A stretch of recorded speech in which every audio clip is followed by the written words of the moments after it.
Okay, good morning. We are now recording, so I'm going to go ahead and share my screen.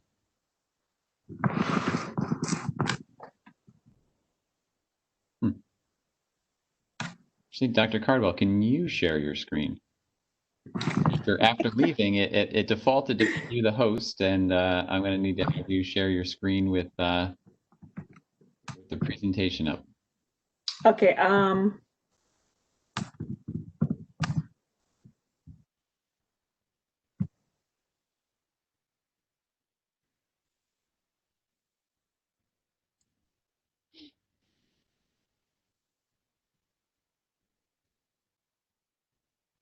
Oh, we lost your audio.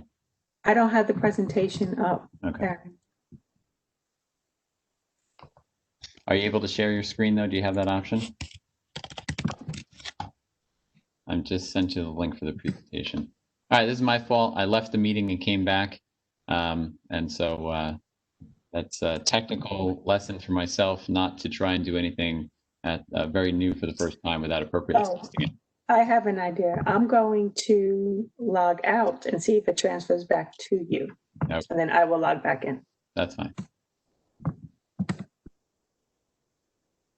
It said, thank you, Jeff. It said that it said that I was given host controls back. There we go. All right, sharing the screen. Just didn't kick. All right, so now looking at the screen, I apologize for that. Now we're gonna get going. Let's turn on the presentation. Everyone should see that now. All right, so long-winded introduction after that. My name is Darren Lokema. I'm the Assistant Superintendent for Compliance and Information Systems.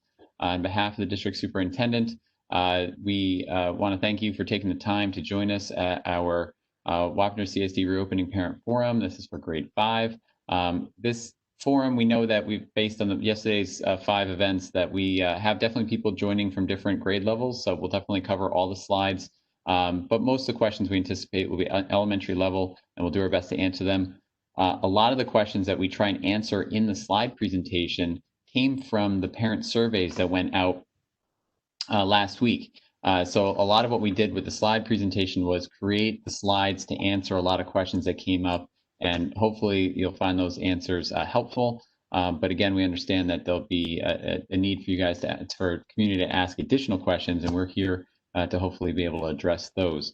With that in mind, we do not have, we probably will not have all the answers for you, but the questions that we cannot answer, we'll make a point to gather all those questions and provide answers online in the coming days.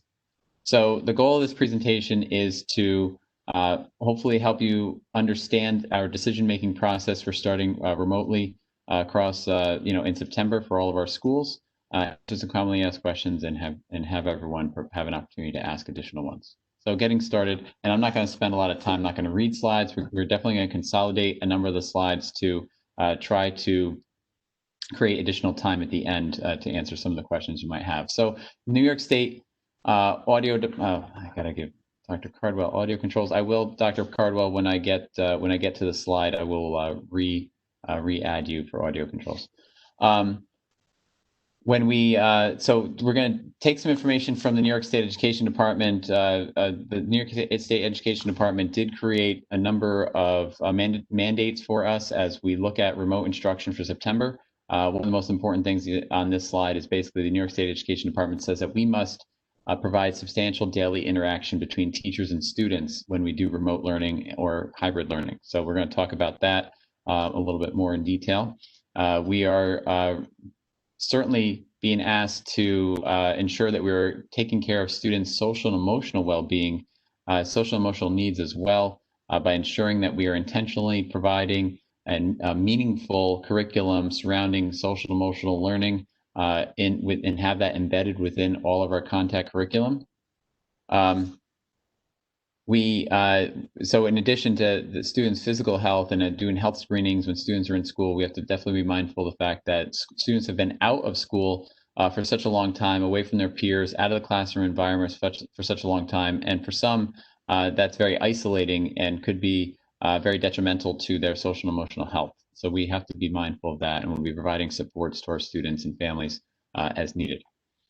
Special education, we cannot overlook the fact that we are here to educate all students, and that all students have the right to a free and appropriate public education here in the state of New York, and certainly the Wappinger Central School District.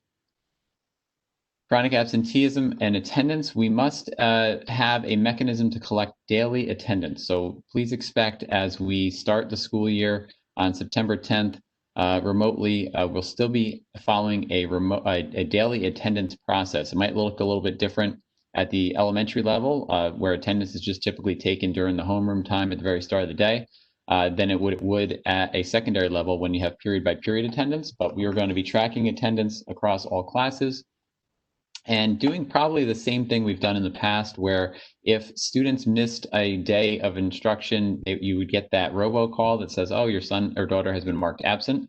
I certainly expect mistakes to be made, knowing that we're going to be trying to do this remotely, and that we will be needing to, and that we'll be needing to report these out. Those robocalls might not be accurate. If you need to call us and say, hey, you know, I got a call and that is not true. My son or daughter was participating today. We can certainly change that. So please don't be angry or upset. We're going to do our best to get it right every time, but I'm sure there'll be some mistakes along the way.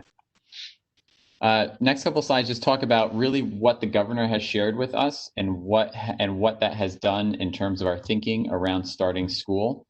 And so the very first thing that we got, the last two most major news conferences involving the state from the governor's office, the first one happened July 13th. He basically explained the state's formula for how schools and when schools can reopen, based on the fact that we are in phase 4, the entire state is in phase 4, and our daily infection rate remains below 5%. It's closer to 1%.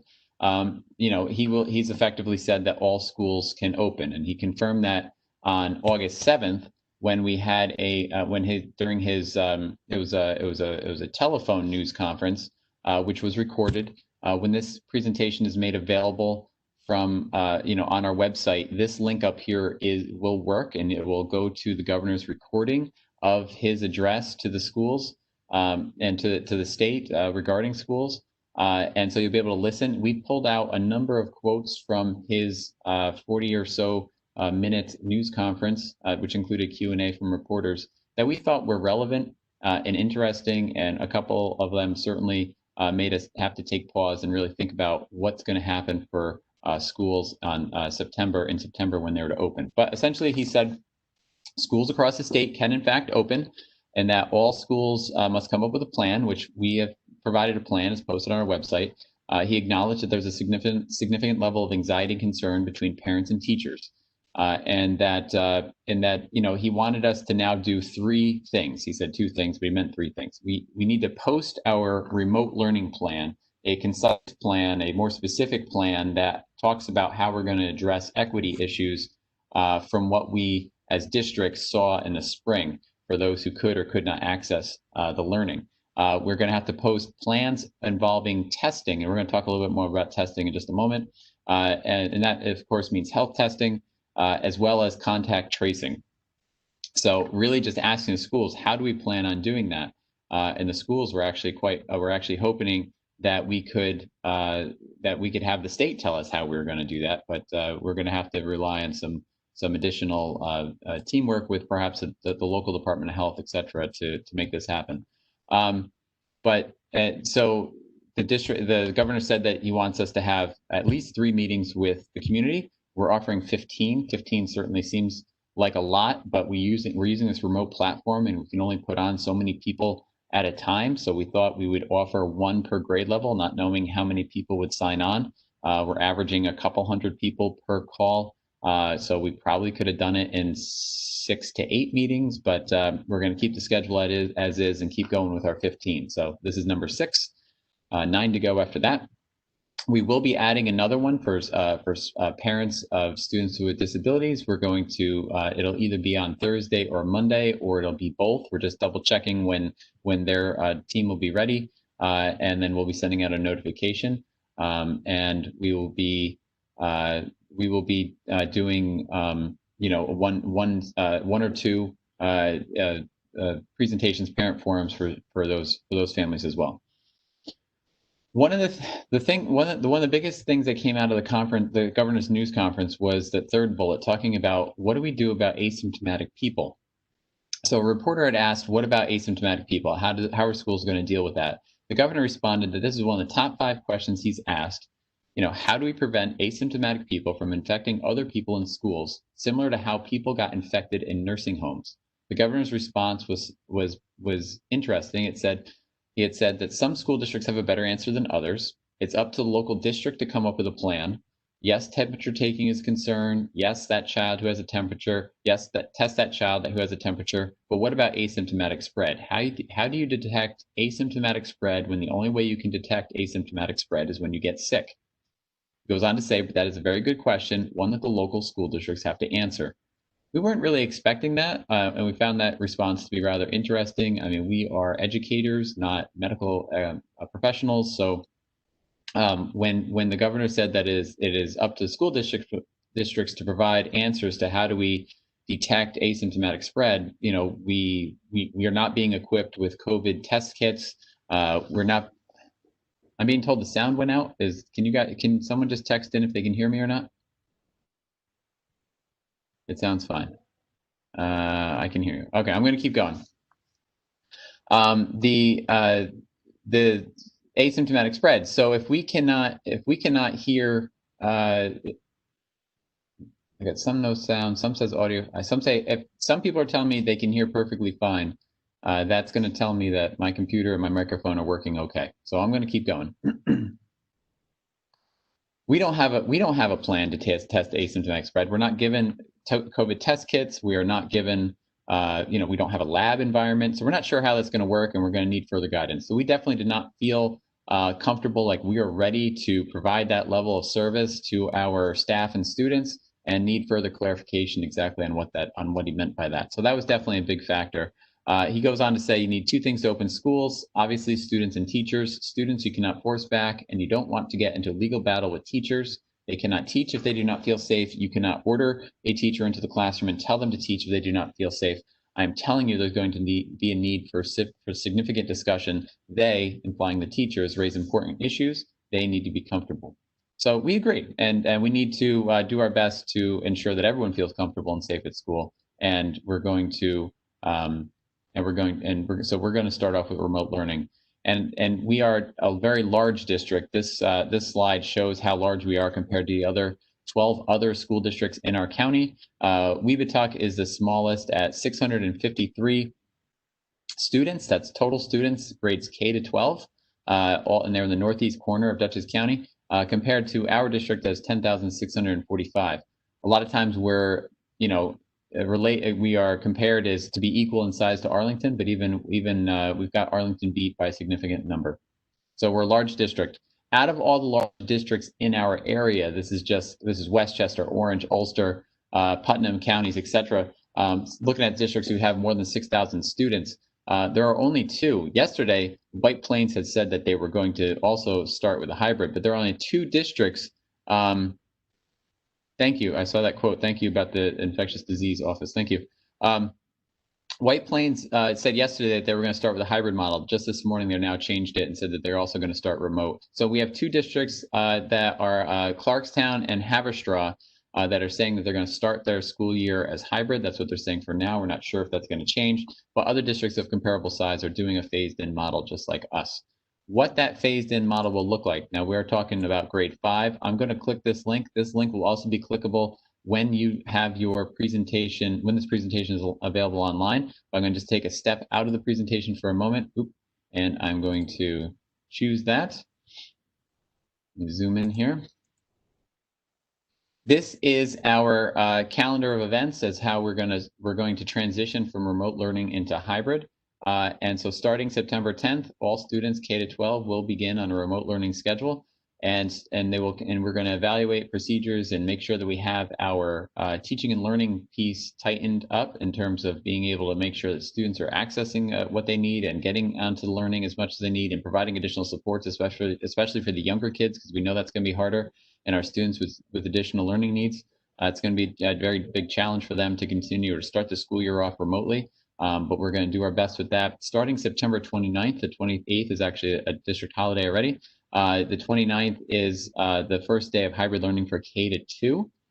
The following week, October 5th, we're going to bring in grades 3 and 4. And the following week after that, we're going to bring in grades 5 and 6 and so on, 7 and 8, and then all of high school. There's a number of different challenges as we bring in students, additional students in the building. We're going to make sure, again, that our procedures are in place, that our social distancing procedures are working, that our cleaning procedures are working. After every step along the way, we might be able to customize this schedule to some degree and in or out as necessary.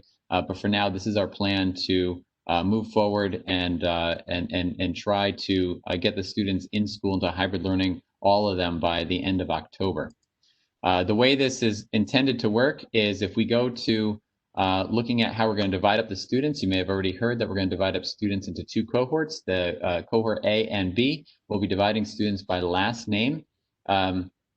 So A to K and L to Z seem to be the most advantageous for all our schools across the board. I mean, some of our schools would have done better with an A to L, but we're trying to make sure that our elementary, junior high, and high school grade levels are all doing can have all the students in one household go to school at the same time. So we need to talk about, we just need to come up with A to K, L to Z was the most advantageous for all of our schools to be able to have as close to 50-50 in terms of student population in school at the same time. Obviously, exceptions can be made. We're just simply dividing by the alphabet, but we know unique family needs are out there, and that there is and that some families have multiple last names under the same house, under the same roof.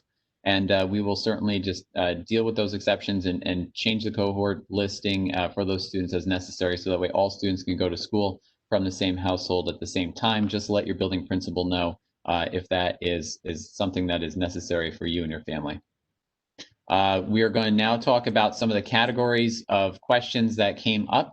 The first one we're going to talk about is teaching and learning. We're going to have Dr. Cardwell talk about some of the remote learning plans. I'm going to have to step out of the presentation and give her audio controls back. So just give me one moment. So I'm just going to exit out of here, stop sharing real quick, and upgrade Dr. Cardwell so that way she can join us for this.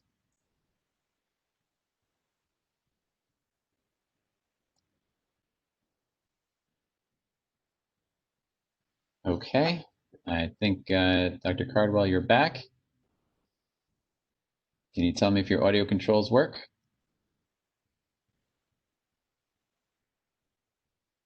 Good morning. I am up and running now. Excellent. I'm going to go back to the presentation. All right, you should see the presentation and take it away for the next few slides. All right, great. So good morning, everyone. So many of you are wondering what instruction will look like through a remote learning model as well as a hybrid model. So as Mr. Lokema mentioned, all students will begin remote learning on September 10th. Each teacher will be scheduling synchronous learning opportunities for the students. So that is live instruction. So students will be expected to log on at specific times throughout the day to meet with their teachers and their classmates. Teachers will also provide students with asynchronous learning opportunities. That's work that students can do independently. Worksheets, research, independent reading and writing. There will be some conflicts. If you have multiple children, then if synchronous activities are provided at the same time and you have limited devices, there may be some conflicts. And when there are some conflicts, then we ask that you contact your child's teacher, your building principal, and we will work on each of those conflicts. But through the guidance provided from the State Education Department and through the work that we did in summer school with our live instruction, we are looking at increasing the amount of synchronous learning for all of our students. This way, they have a set schedule to follow. Exactly what those schedules will be provided to you by your child's teacher prior to the start of the school year. Parent workshops will also be provided. prior to the start of the school year and once the school year has started. We want to make sure that our families are comfortable with the platforms that are using.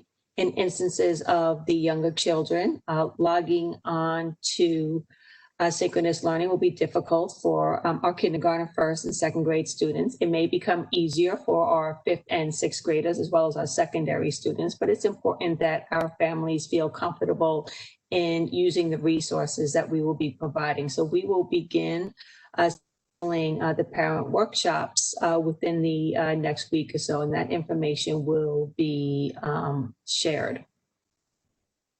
We are also looking at the grading procedures for both the elementary and the secondary levels, and that will be shared as soon as it has been finalized. But be rest assured, if you have students at the secondary level, specifically the high school, any model that is selected will not negatively impact the student's GPA and or the ranking.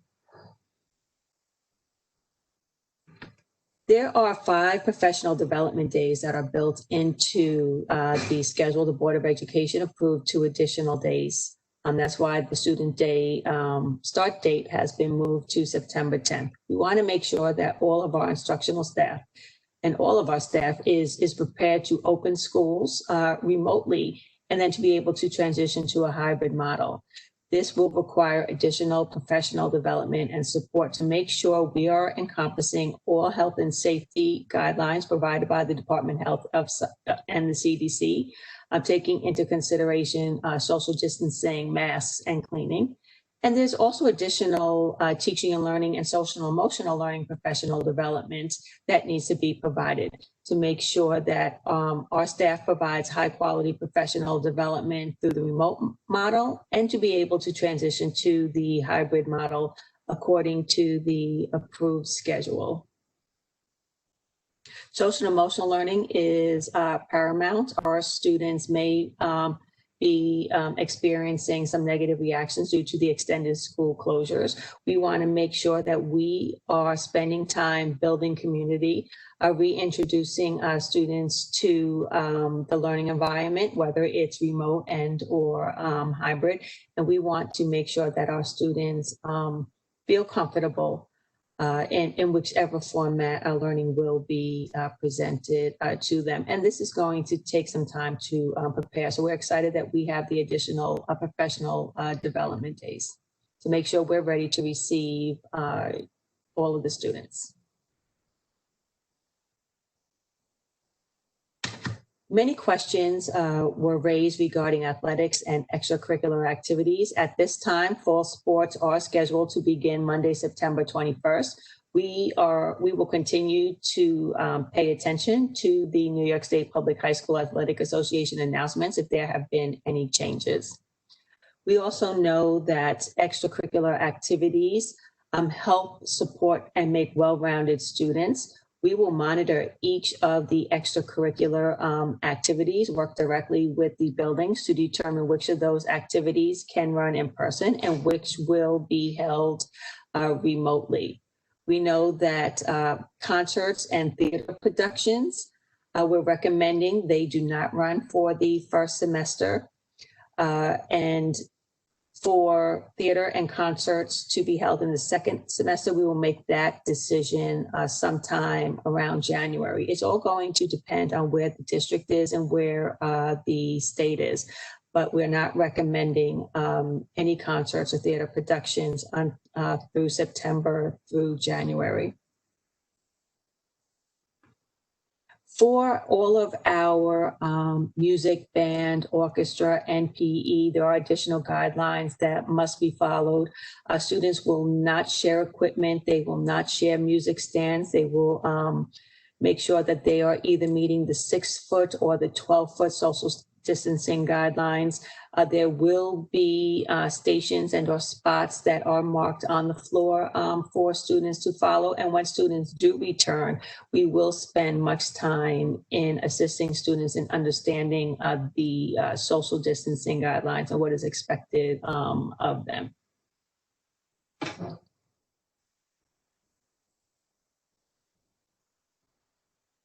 I did mention some of this on this slide before about equipment and cleaning. Anything that needs to be cleaned or is required to be cleaned will be cleaned regularly according to guidelines.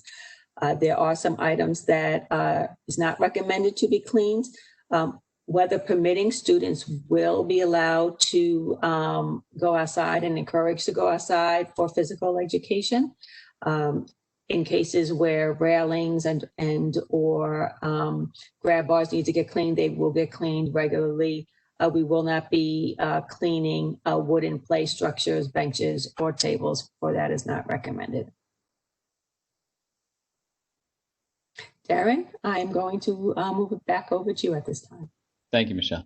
All right, so we're going to go through the rest of the slides that also address some of the questions that were posed, that were asked during the survey. The next category is child nutrition. Students can bring their lunches to school. We know that not all students will be eating in the cafeteria. We're not sure if any students will be eating in the cafeteria. I think certain schools, yes, and most schools probably not.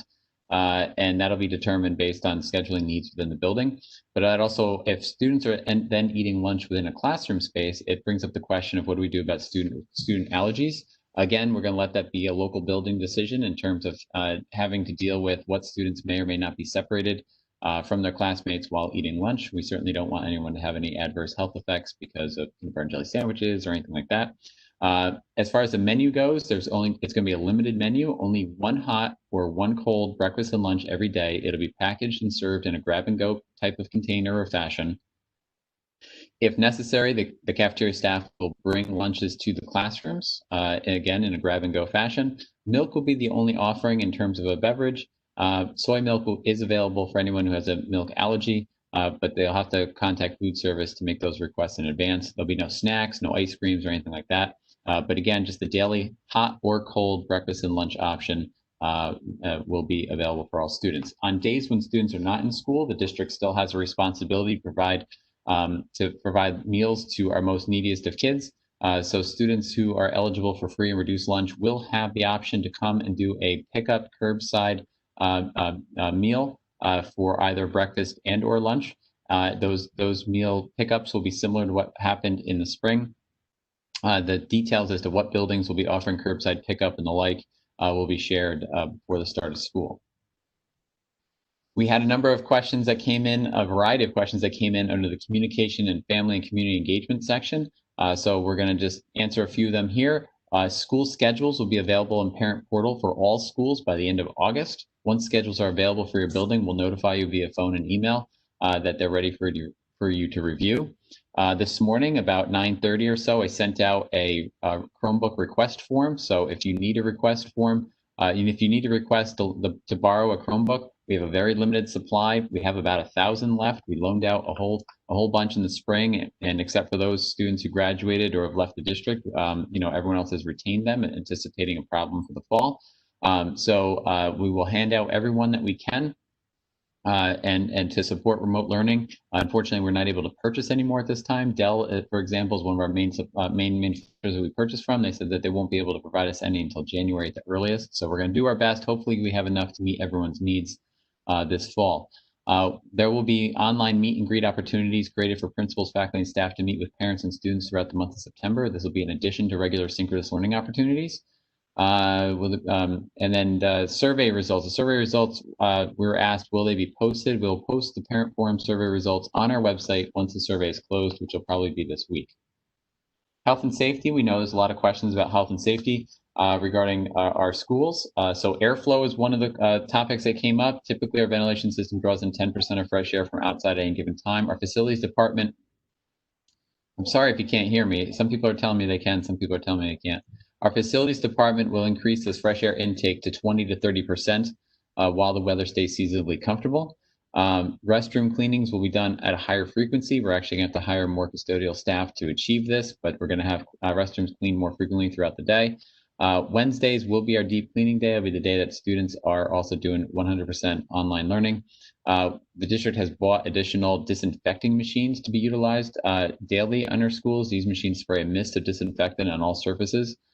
Cleaning between class periods, thinking about the secondary schedule, the high schoolers especially, who don't really travel together. The junior highs travel as teams to some degree, so it's a little bit easier there. But the secondary high school schedules do not lend themselves well to having students stay together as one group throughout the day. They spread out all over the place. So we're trying to come up with the best procedure possible to deal with how do we clean classrooms between period changes. That is definitely a topic of concern. Currently, we don't really have enough product to even allow students to clean themselves, and that would be frowned upon anyway. But some people have said, hey, we'll just have the students wipe down their own desks every time they enter the classroom. We wouldn't have enough wipes today to do that. If we wanted to, we would need thousands a day to make that happen. Contact tracing. We talked about this briefly. So the governor wants us to do contact tracing. We want to know how. The Dutchess County Department of Behavioral and Community Health, which we refer to as the Department of Health, is working with all of our county school districts to come up with a unified plan for contact tracing. So that's a good thing. Relying on them to help us come up with that plan would be great. We're hoping for something similar for asymptomatic testing, but again, no one's really clearly identified what testing means and what we're responsible for. So we're waiting to hear further guidance on how to deal with asymptomatic cases. If we know that someone is symptomatic, we have a number of procedures outlined in our online plan that talks about isolating the student, having the student get picked up by their parent or guardian, and then having to deal with the idea of doing contact tracing and going through and figuring out who's at risk, what the risk is, and what the quarantine or isolation schedule might be for those students who were in contact with someone who was symptomatic. We are going to do daily screenings using an online tool called EasyScreen. So this will be something that you'll hear more about as we get closer to in-person instruction. This will be something that'll be done either on a website or with an app. And then if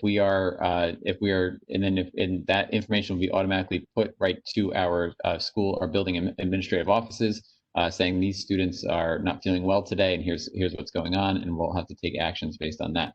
Additional health mitigation risks that are being put in place in a school include hand sanitizing stations in every hallway of every school.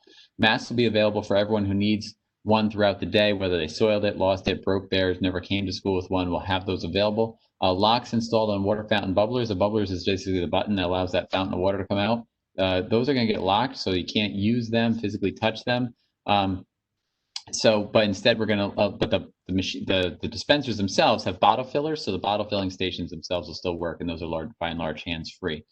Windows will be kept open for the greatest extent possible. Extra soap dispensers will be installed in restrooms. We are going to disable hand dryers in the restrooms, that which blows the air, because we're being told that those are good at spreading germs. Nursing staff will have extra PPE. Kitchen and greeter desks will have those Lexon shields, which is basically a clear plexiglass looking stuff. We talked about ventilation system monitoring. That will be ongoing. For high schools, we're going to do a student lanyard and photo ID system. Hopefully from day one, we'll see how we are with getting pictures and getting those cards from ready in time. When we're going to remove any soft surfaces that are difficult to disinfect, such as area rugs or soft fabric chairs. Social distancing is going to be set up in all of our classrooms. Our classrooms range in sizes from 600 square feet to 1,000 square feet. I think some of our largest classrooms might be 11 or 1,200 square feet. We have to take all those dimensions and we have to take away space being taken up by furnishings and all that stuff, and the amount of space that a teacher needs to teach in the front of the classroom. Divide the remaining space by 44. We're giving 44 square feet per person to allow the students to have both 6 foot of social distancing space around them at all sides, as well as 3 feet of personal space in addition to that. And then obviously any other adults in the room will have to have a similar 44 square feet of at least of space. So we're looking at between 10 and maybe 16 students in a classroom, depending on the size of the classroom itself. And so we're going to have to make sure that we allocate and accommodate over all these class sizes in different class sizes by either reducing them or moving classes around and the like, and using certain other spaces when necessary.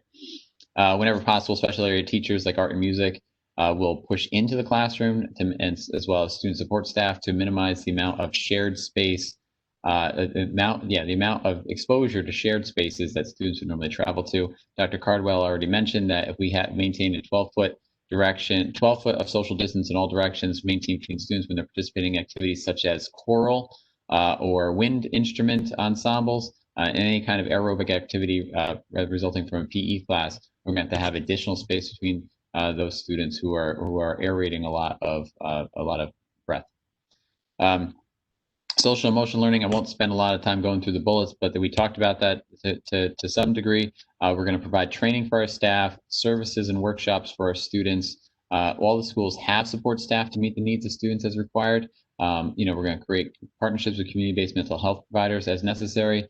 We're going to purchase programs that have curriculum embedded in it that will speak to social and emotional health and provide that to our schools, and any kind of differentiated time for a whole or small group as necessary in order to help ensure that students are acclimating okay.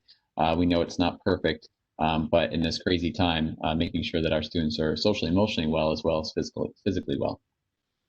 Special education, I'm not going to spend a ton of time on this either, because we're going to have our own night, hopefully, or day, or night, perhaps 2 sessions, again, possibly Thursday and Monday. Once that gets finalized, we'll let everyone know. Parent forums focusing on special education, but obviously the work doesn't stop. We need to make sure that all students are getting what they need in school, and that students with special needs are given the accommodations necessary to make sure that they are performing on grade level with their peers, or have the ability to perform on grade level with their peers. So in terms of writing IEP goals, those are individual education plan goals for all of our students with special needs, we got to make sure that they are ready to go in a way that allows for us to pivot between online instruction and in-person instruction for those students. We did learn a few things in terms of best practices. We had a traditional summer school for high school this year, but it was done online, 100% online, as well as an extended school year program for our students with special needs, which runs every summer. We did that 100% online. So taking best practices from what we learned in those programs over the summer and applying those best practices to remote learning this fall will hopefully provide a sense of assistance to all of our staff who are going to try and make this work come September. I think that is very similar. I'm not, again, I'm not, we're going to have a special meeting, students with IEPs and 504s, I'm dedicated to all that, so I don't want to be repetitive, as well as I don't want to, I'm sure that a lot of different information will be shared and have opportunities for folks to ask a number of questions during that time. Where any type of related services, speech, OT, PT, etc., will happen to the greatest extent possible, both synchronously and asynchronously. When it is happening in person, all appropriate PPE, masks, and etc. will be worn by our staff. We understand that there are a lot of students who are unable to learn remotely at all. So if necessary, we will do our best to provide additional in-person instruction for those students. It will obviously depend on our ability to provide social distance locations with that, but we are going to do our best to do that. And if you have any questions or concerns about that for your child, please contact your assigned assistant director for special education services. Students who are English language learners may also have additional needs. We're going to do our best to accommodate those in any way that we can. And there's all of our general education students are identified through a process known as academic intervention services or response to intervention, where all of our students are basically assessed and identified as either being on grade level or not. And those who are not on grade level or falling far behind, we have to provide, and we do provide, ongoing additional instructional support assistance to those students in a manner that allows us, if we have to provide an additional reading coach or a math coach or etc. Throughout the day, we need to still provide those services to those students, so that way they don't fall further behind in our remote instruction and in our hybrid learning model. And we're going to be making sure that we schedule time to make sure that these services are available. Parents will, of course, be part of these conversations, and we will do our best to then progress monitor and provide evaluations and the appropriate academic supports as necessary for all students, including those, and especially those who are falling behind. Transportation, this is our last category before we can, we'll turn over to start doing some questions from the chat. There was a lot of questions about transportation that came out of our survey. So again, these questions all came from the survey, and we're trying to provide answers to the masses as a whole. But you know, how are we going to ventilate buses? Department of Health and State Education Department has basically said, open windows, open the roof hatches as necessary. Make sure kids are spread out. We're going to do 1 student per seat, so that's 22 students on a large vehicle, and this can increase slightly because we can have siblings ride in the same seat, but for the most part, we are going to go with 22 on a bus. Private and parochial schools, student transportation, they'll be provided if a private parochial school is open and they need a bus. We are legally obligated to provide that bus and that transportation. So if that school is open and you are going to a private and parochial school, we will provide that transportation as we normally do. We have to have students wear masks, even though they're socially distant, because we were told by Department of Health, Department of Education that must be so. If some students do not wear a mask, how will others be protected? Some students might not be able to wear a mask for medical reasons. So we're going to have to provide additional social distancing of 6 feet or more on those buses to keep the other riders safe. And we'll have to have a plan for that. And we're just going to have to take that one student at a time as necessary. Will there be late buses if there are after-school activities? If there's after-school activities, then we'll assess what those activities are and whether or not we're able to provide a late bus. If it's most activities are running and sports are running, I suspect we'll have our usual late bus run. But we will cross that bridge when we come to it. If you want to drive your kids to school, but have the option to put them on the bus on occasion, is that possible? Yes, we'll do our regular bus routes. You'll have your regular bus stop. If your student is out there that day, the bus will pick them up. If your student is not, the bus will keep on going. But every day that bus stop will exist on the assigned days for which the student is intended to come to school. Temperature screens at school, we talked about a little bit. We want temperatures to be taken, and it was recommended initially, at least by State Education Department, to have temperatures taken at home prior to getting on the bus or being driven to school. Obviously, if we're going to be talking about the need to do some sort of asymptomatic testing after the fact, we're going to have to come up with a plan to what that looks like in school, and that's yet to be determined. If we drive our students to school, what are the protocols for pickup and drop off? If it's same as it always has been, there'll be a designated time when you drop off, a designated time when you can come and pick up, except I would expect traffic to be really, really, really, really bad at some of our smaller schools. Think of like Fishkill Elementary. It's tough to get a car in and out of that on any given morning anyway, with the traffic loop so small. If we have additional people driving to school every day, it might be a little bit crazy, but if we ask that you please give us a few days to get a sense as to what the traffic patterns will be, and we'll try and do our best to make any kind of accommodations we can to alleviate the traffic congestions as we go ahead. Consequences for kids who don't follow the rules on the bus. Will there be monitors on the bus? There will not be monitors on the bus. We'd have to hire at least 150 people, and we're just not in a position to do that.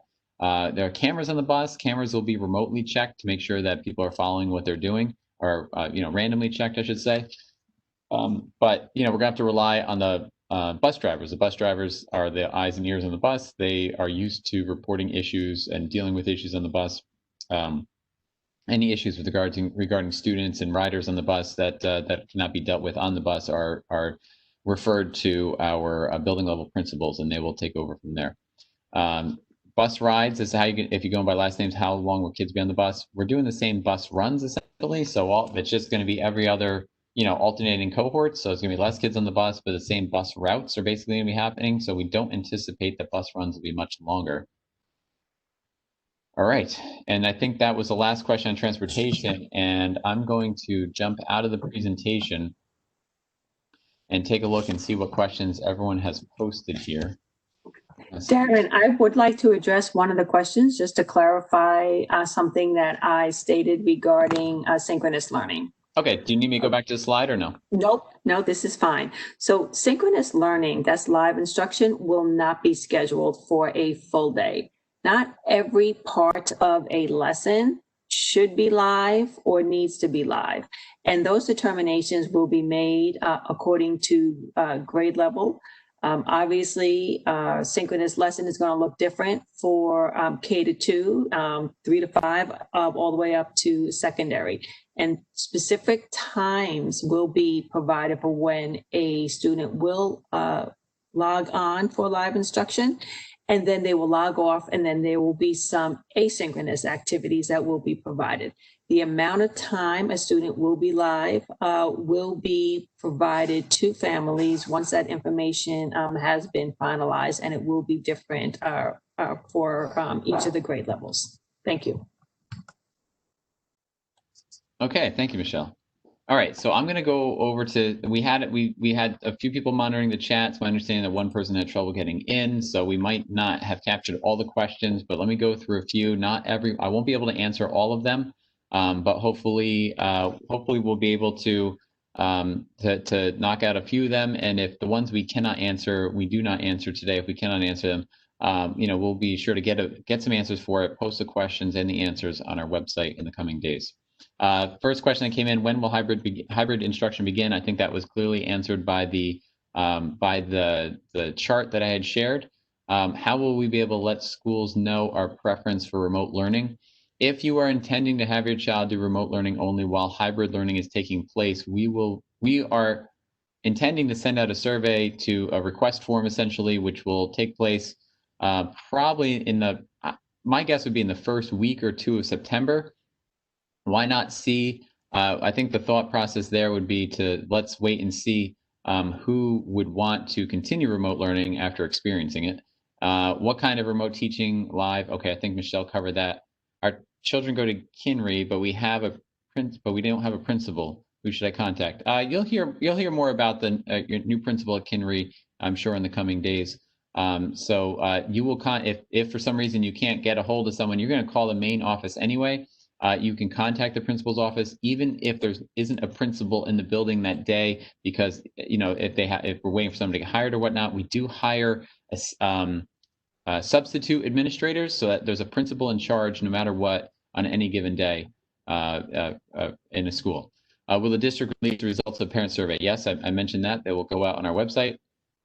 Are the superintendent conference days in person or virtual? I'm going to hold off on answering that because I don't think the schedule's been finalized. But clearly there'll be time for teachers to go into their classrooms and set them up. So we'll have to make sure that we understand what that schedule looks like. When will we be notified of our children's assigned teachers? When the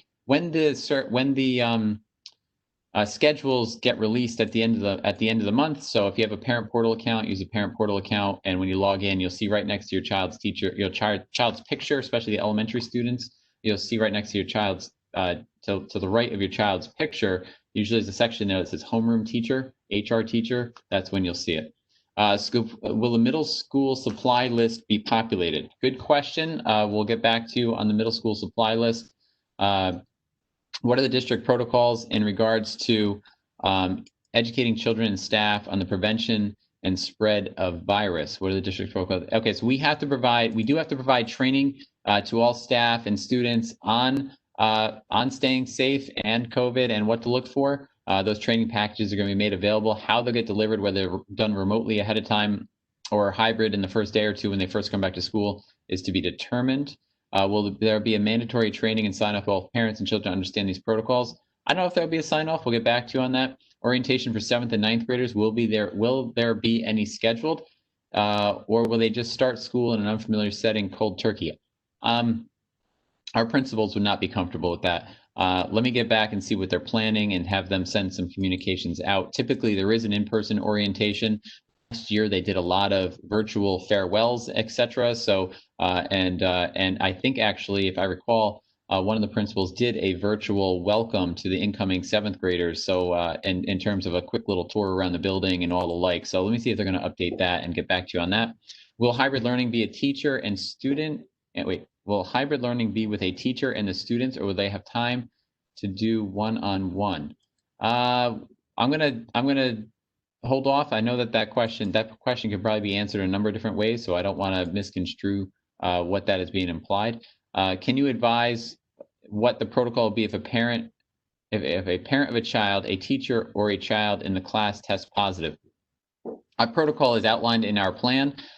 We will have to work with the Department of Health as well and identifying and doing the contact tracing and really understanding what the most at-risk populations are with exposure to who may or may not have tested positive. And I'm sure that there'll be a number of different scenarios as an outcome related to that. and we're just going to have to take one at a time and see how it goes. I work with infectious disease specialists, Hudson Valley River Healthcare. If you need to discuss any questions, that is excellent. Really, really appreciate that. Thank you. What are the district's protocols in regards to educating children and staff on prevention spread virus? Okay, so I think that was asked and answered already. School scheduling. What is a benchmark by which we can begin hybrid? I think okay, so I think I gave that chart for that. Will there be a full remote learning option if we want to opt out of hybrid learning? How will, yep, I think I talked about that. Arlington has divided teachers into hybrid and remote only. Remote only were teachers whose health concerns did not allow them to return for hybrid. Will Wappingers be doing the same so students who continue remote have the same teacher? I don't, that's tricky. And I'm not 100% sure if we have, we have to look at that and really identify what the learning modality will look like when you have teachers who are trying to teach live instruction to in-person students, and you have students who are waiting at home for their activity for the day. So we'll have to get back to you on that exactly. If you choose remote learning was a hybrid while hybrid in session, we'll be able to choose hybrid down the line. Yes, our initial thought, and this could change, our initial thought is to go one marking period at a time. So if you say, I want to do remote learning, the only choice you'll have is to say for the first marking period, and we'll send out another survey at the end of the first marking period asking if you want to still continue to do that. I noticed that Mondays are in the hybrid rotation. Most holidays land on Mondays, so students on those days might miss more days. Yeah, we thought that too, but there's definitely a number. I don't know if most. I'd have to look at that. There's definitely a lot of Fridays too, so it kind of evens out. This is the best we thought we could do to start out with. If we have to make changes, we can, but I don't think it is as uneven as you think. I didn't count it though, so you could prove me wrong on that one, but we'll double check. What happens if COVID occurs at school? Is it just at the classroom or closed, or is it the entire school closed?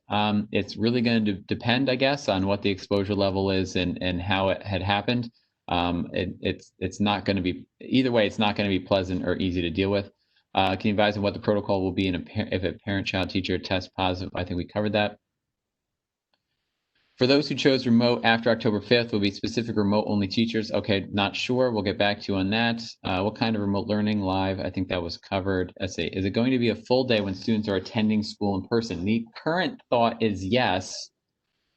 If we find that serving lunches is going to be absolutely impossible, if we find that there's other compelling reasons to not let it be full-time, we have to do something more half-time or half-day, we were going to have to make that choice, and we're going to let everyone know. So, the current intention is to be all day. Obviously a month from now, a lot can change for the good and the bad. So we'll see how things are going, and we'll have to make that determination. But initially, that's what we're saying, yes. Middle school supplies, we talked about that. When will we be notified of our children's assigned teachers? Talked about that. Will there be a training course to learn the Chromebook? Good question. We have a lot of resources on our parent resources website. We have a team of professional developers who have provided in the spring all sorts of information about how to use the devices, how to log into Google Classroom, and how to get to most of the learning opportunities that our teachers are using every day. I would definitely visit wappingerschools.org. At the top of wappingerschools.org, you will find a link that talks about underneath, it says select a school. If you choose the select a school link, there's a link in there for school reopening. If you go into school reopening, there's parent resources in there that'll definitely address that question. Let me go back.